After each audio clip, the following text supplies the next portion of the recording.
All right, second graders, time for our read aloud and knowledge lesson. Who looks better in the hat? The fearsome beast? Look at that. Look at that profile. The fearsome beast or me? Come on. Me, of course. Come on. Who looks better?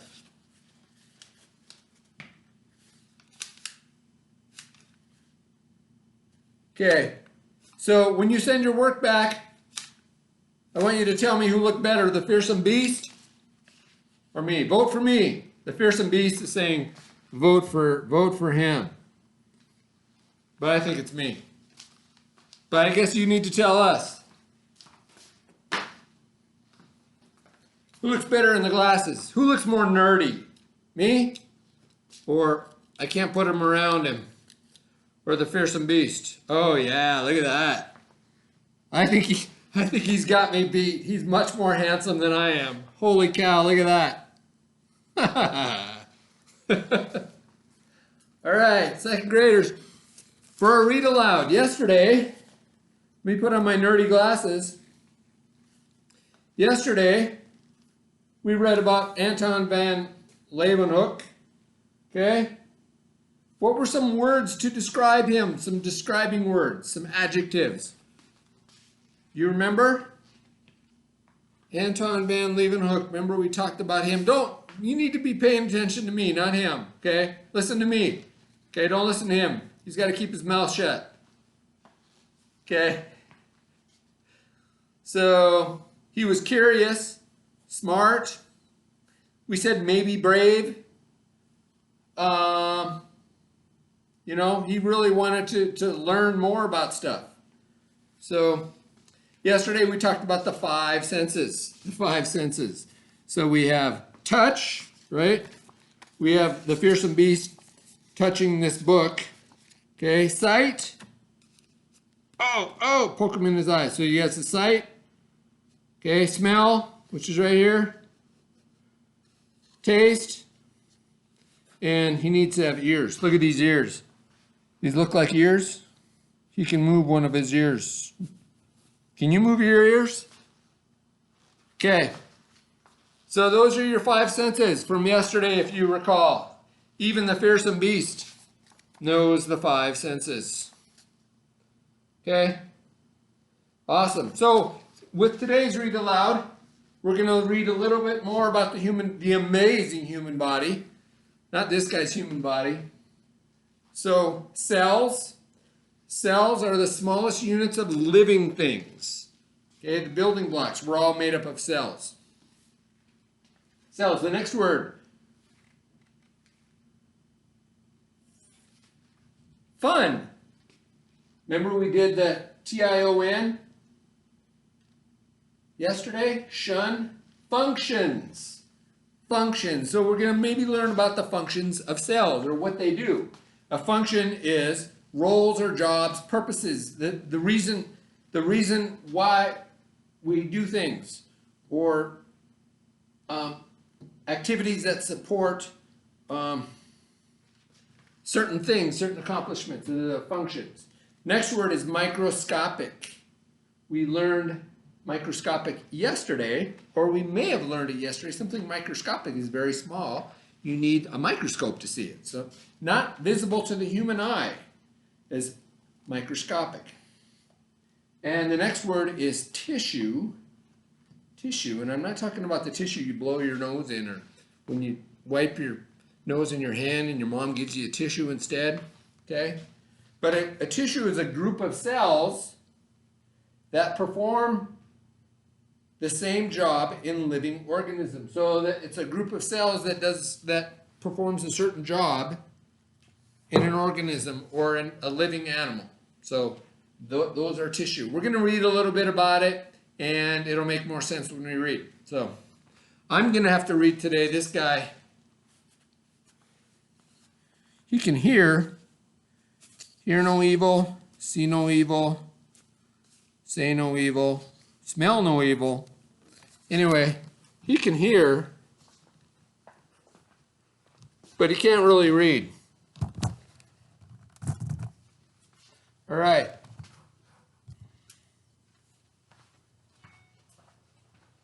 So there we have Nick Nutri.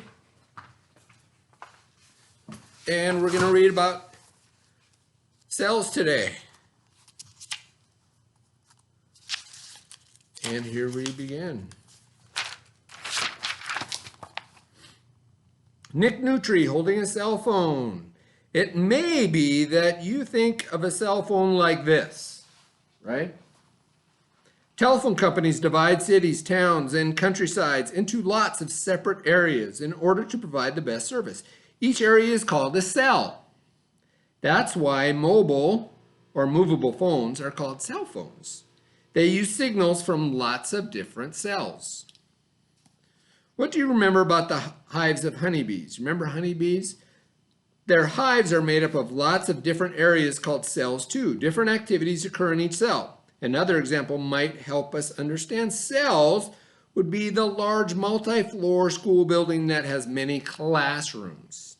A teacher in each classroom, similar to cells, lined up one after the other inside beehives. The word cell describes one of many small parts that form a much larger area. One classroom is like one cell of many cells or rooms in a school. Like a honeybee cell is one of many cells in a hive. But unlike cells in a beehive, the cells of living things are too small to be seen without the aid or the help of a microscope. Because you're learning about the human body, you may have guessed that we're not going to be talking about cell phones or honeybees today. Instead, we will focus on human body cells. These cells were a mystery to people for thousands of years. No one even knew they existed. The invention of the microscope changed all that. Microscopes magnify cells, making them big enough for the human eye to see. Last time I mentioned a man whose book of microscopic organisms or living things influenced the work of Anton van Leeuwenhoek. Remember that the person that influenced? Hooks. Okay? Robert Hooke was his name.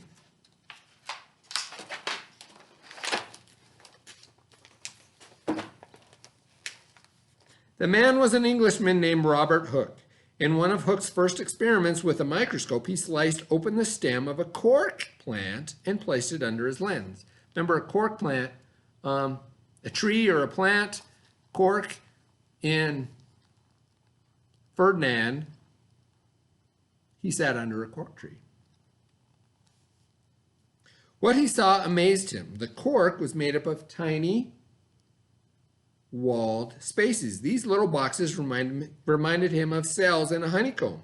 Hooke was the first to use the term cell to describe what he saw through the microscope. We still use the word cell today, referring to the tiny little boxes of which all living things, both plants and animals, are made.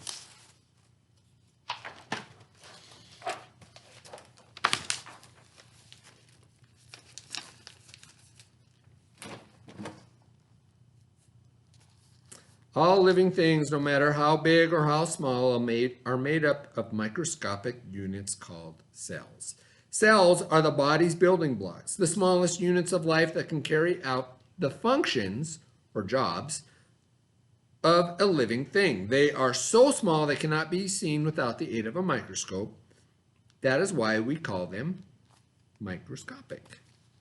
The bacteria that Anton van Leeuwenhoek discovered are one-celled organisms, but most living things on Earth have more than one cell. In fact, some have billions of cells. You are one of those creatures. This guy, I suppose it's made up of cells. You have millions and billions, maybe even trillions of cells. Oh, I gotta reach over the guy. Oh, scratch his head. Looks like he's thinking, or looks like he's thinking about something. Okay. You began life as a single cell formed by the joining of two cells. One cell from your mother and one cell from your father. Your parents' two cells merged and became one joint cell called the fertilized egg. Then that one cell divided into two more cells. That divided into two more. The cells divided again and again until pretty soon there were billions of cells. Your whole body is made up of these tiny building blocks.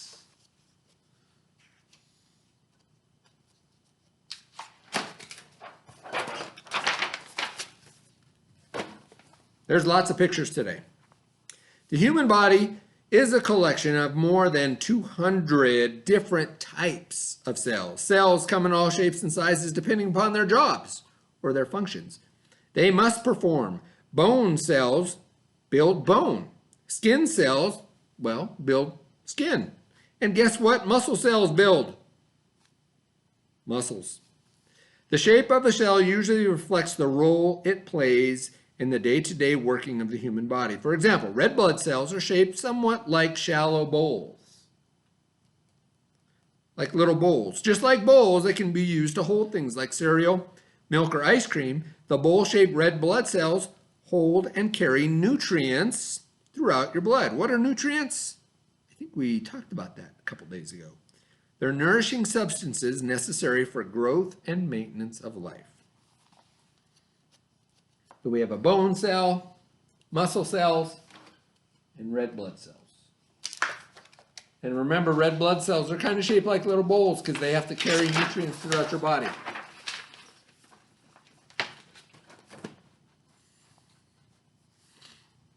Nerve cells have really long tails to send and receive messages quickly. See all the little branches on this nerve cell? Lots of branches. Cells are like tiny chemical factories. Because they are living organisms, they need nutrients to stay alive. Your heart pumps blood to cells throughout your body, carrying food and oxygen to each cell. Your cells use these nutrients to form muscles, nerves, skin, and bone, and to help protect your body from disease. Living things do not last forever. Body cells have limited lives. Some cells get damaged when you get hurt. Others wear out over time. As cells die, the dead cells are replaced with new cells on a daily basis. Isn't it amazing?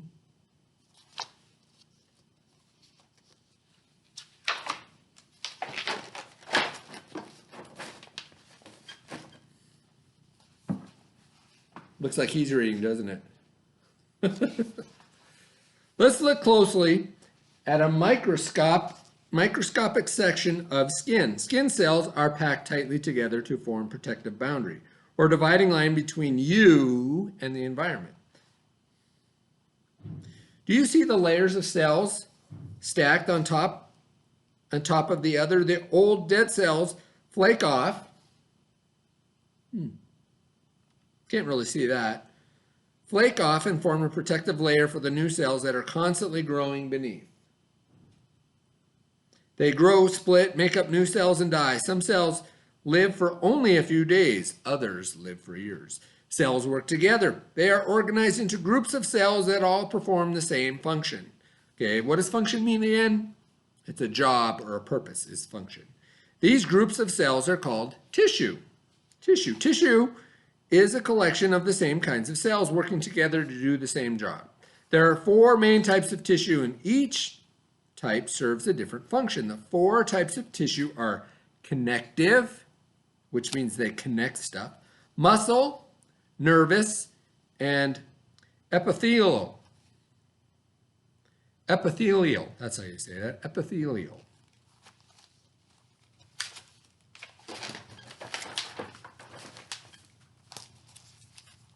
What do you think connective tissue does? Well, like I said, it connects. Connective tissue supports the body and binds other tissues together like glue. Your skeleton is made up of bone, a connective tissue that provides the structure or framework for your body. It contains cells that make up the tissue strong and flexible, or is able to bend easily without breaking.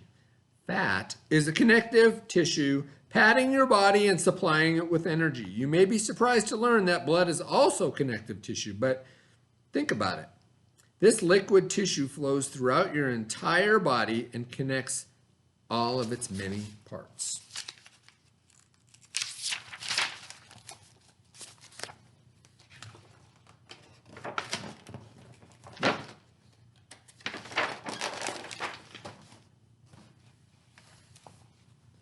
Muscle tissue helps your body move. It is the softest and most abundant tissue in your body.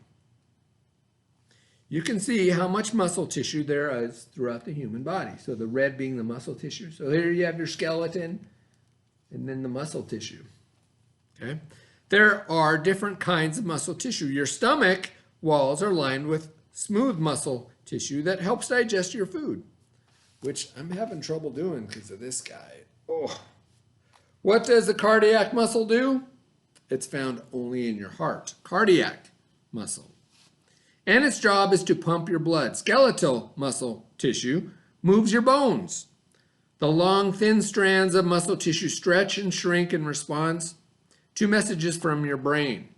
As they shorten, they move the parts of your body, so connective tissue connects and muscle tissue moves your body parts. So you have the connective tissue, which connects, kind of like this stuff that connects your skeleton together, and your muscle tissue that helps you move, okay?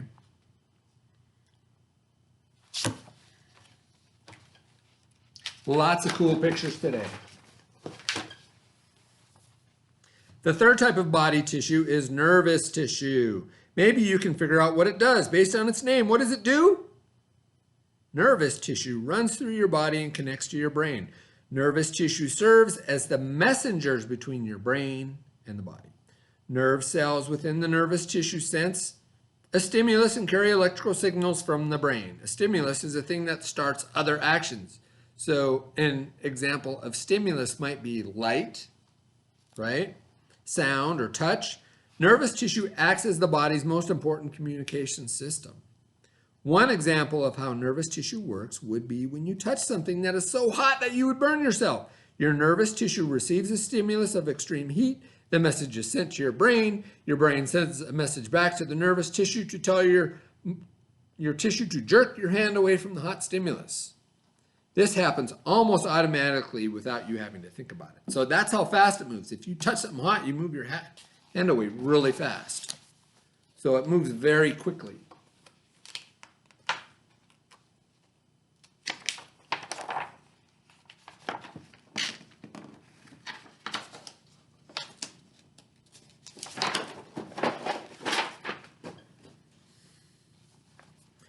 What about epithelial tissue? Let's try to pronounce it first. Epithelial. What a big word for tissue that covers and protects. Sheets of cells packed closely together make up epithelial tissue. Does this picture look familiar? Oh, it looks like a cycle. So tissues get damaged, germs can get in there, and then it heals back to, then your body can heal itself. Remember, those are skin cells that form the outer layer of your skin. You're looking at epithelial tissue that prevents bacteria from entering your body. This thin, tough covering protects your body and its organs. Epithelial tissue is also found inside your body. It forms barriers to protect the inside of your mouth, nose, throat, and stomach. What was that? Inside your body, it forms barriers to protect the inside of your mouth, nose, throat, which is back in your mouth here, and stomach.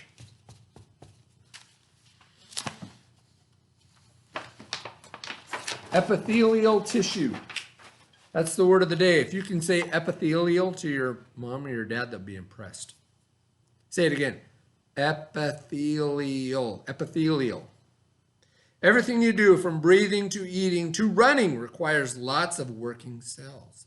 They are truly the building blocks of your body. Cells are organized into tissues, grouped by the similar jobs they do. Tissues are organized into groups that work together to do similar jobs.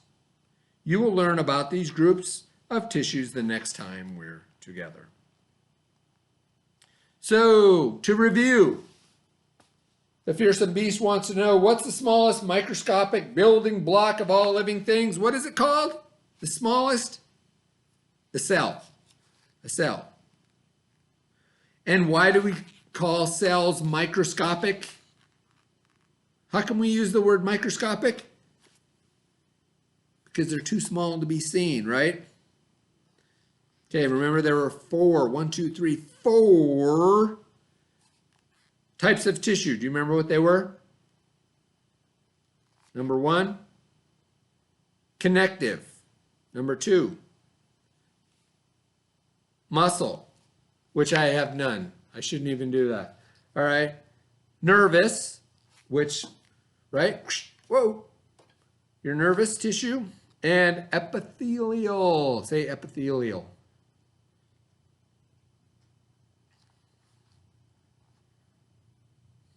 And how do we know that cells are alive? The cells in our body? Because like living organisms, they need nutrients and air. So they live and they die, and new ones replace them. So that is it for our reading.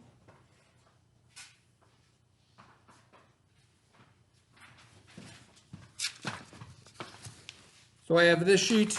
I left it over on the table. Cells and tissue. So on this sheet,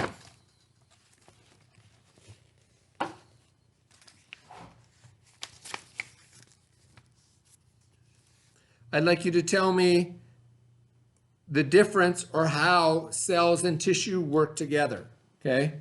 How do cells and tissue work together? Give me 2 sentences and draw a picture of a type of cell. Or if you want, draw a picture of him. The fearsome beast. So tell me, how do cell and tissue work together, or how are they connected? Cells,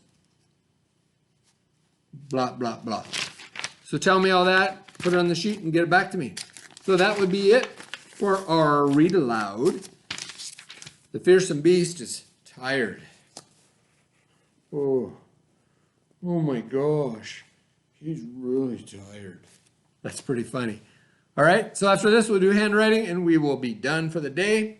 Hope you're all doing well. Be sure and wash your hands, okay? You don't want the hands of a fearsome beast. Make sure you brush your teeth, because you don't want teeth like this when you get old, okay? You want nice, straight teeth and clean white teeth. Hope you're all doing well. I miss you guys.